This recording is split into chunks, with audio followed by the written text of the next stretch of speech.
Para saudara dan saudari yang Tuhan cintai, selamat pagi dan selamat bertemu lagi dalam renungan harian dari Paroki Santo Fransiskus Assisi Apio, edisi hari Kamis, tanggal 29 Januari 2026, dalam masa biasa yang ketiga. Mengawali hari yang baru ini, kita hendak mendengar dan merenungkan sabda Tuhan. Marilah sebelum kita mendengar dan merenungkan sabda Tuhan, kita berdoa. Dalam nama Bapa dan Putra dan Roh Kudus. Amin. Allah Bapa yang Maha Kuasa, kami bersyukur karena Engkau memilih kami menjadi umat kesayangan-Mu. Berkatilah keluarga-keluarga dalam gereja kudus-Mu, agar selalu setia kepada-Mu. Bersabdalah ya Tuhan, kami siap mendengarkan. Terpujilah Engkau Bapa, Putra dan Roh Kudus, kini dan sepanjang segala masa. Amin. Dalam nama Bapa dan Putra dan Roh Kudus. Amin. Para saudara dan saudari yang Tuhan cintai, sabda Tuhan yang hendak kita dengar dan kita renungkan untuk mengawali hari yang baru ini diambil dari Injil Markus pasal 4 ayat 21 sampai 25. Tuhan bersamamu. Inilah Injil suci menurut Markus. Pada suatu hari, Yesus berkata kepada murid-muridnya, orang memasang pelita bukan supaya ditempatkan di bawah gantang atau di bawah tempat tidur, melainkan supaya ditaruh di atas kaki dia. Sebab tidak ada sesuatu yang tersembunyi yang tidak akan dinyatakan, dan tidak ada sesuatu rahasia yang tidak akan tersingkap. Barang siapa mempunyai telinga untuk mendengar, hendaklah ia mendengar. Lalu Yesus berkata lagi, camkanlah apa yang kamu dengar. Ukuran yang kamu pakai untuk mengukur akan dikenakan pula padamu, dan malah akan ditambah lagi. Karena siapa yang mempunyai akan diberi lagi, tetapi siapa yang tidak mempunyai, apapun juga yang ada padanya akan diambil. Demikianlah sabda Tuhan. Para saudara dan saudari yang Tuhan cintai, setelah Yesus bicara tentang benih dan tanah hati, hari ini ia melanjutkan pengajarannya tentang terang dan pendengaran yang benar. Yesus mengajukan pertanyaan sederhana namun menggugah. Mungkinkah orang membawa pelita lalu meletakkannya di bawah gantang atau di bawah tempat tidur? Pertanyaan ini mengarahkan kita pada inti iman kekatolikan. Iman yang sejati selalu membawa terang dan tidak pernah dimaksudkan untuk disembunyikan.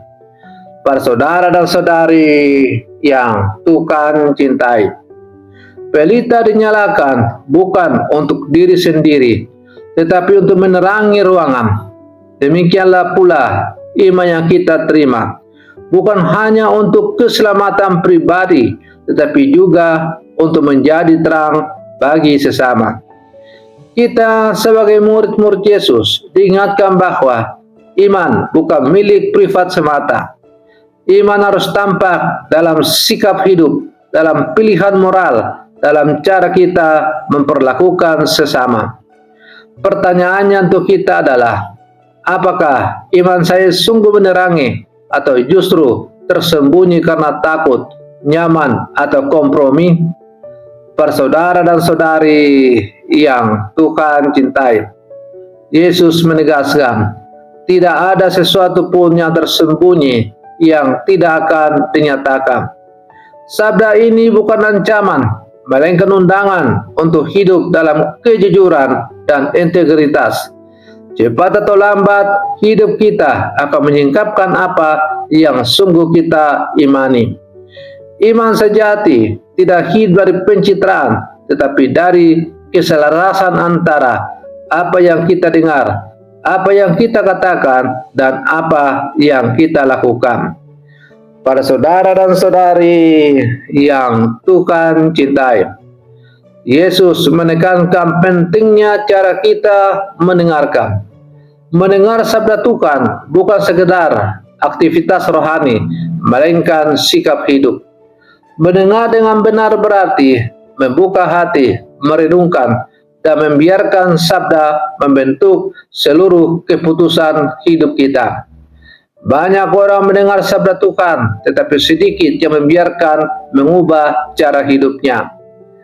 Yesus kembali menegaskan, ukuran yang kamu pakai untuk mengukur akan diukurkan kepadamu. Ini hukum rohani yang sangat nyata.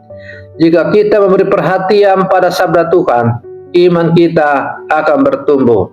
Jika kita mengabaikan iman, kita akan melemah. Iman bertumbuh sejauh kita memberi ruang bagi Tuhan dalam hidup kita. Para saudara dan saudari yang Tuhan cintai, melalui sabda Tuhan hari ini, Yesus mengingatkan kita bahwa iman adalah terang yang dipercayakan kepada kita. Terang itu bukan untuk disimpan, melainkan untuk dibagikan, bukan untuk disembunyikan, tetapi untuk menerangi dunia yang sering gelap oleh egoisme, kebencian, dan ketidakadilan. Maka marilah sebagai murid-murid Yesus yang hidup di zaman sekarang, kita bertanya pada diri kita masing-masing, apakah hidup saya sudah menjadi pelita bagi sesama? Semoga kita berani menyalakan pelita iman kita dan menaruhnya di tempat yang seharusnya, di tengah dunia.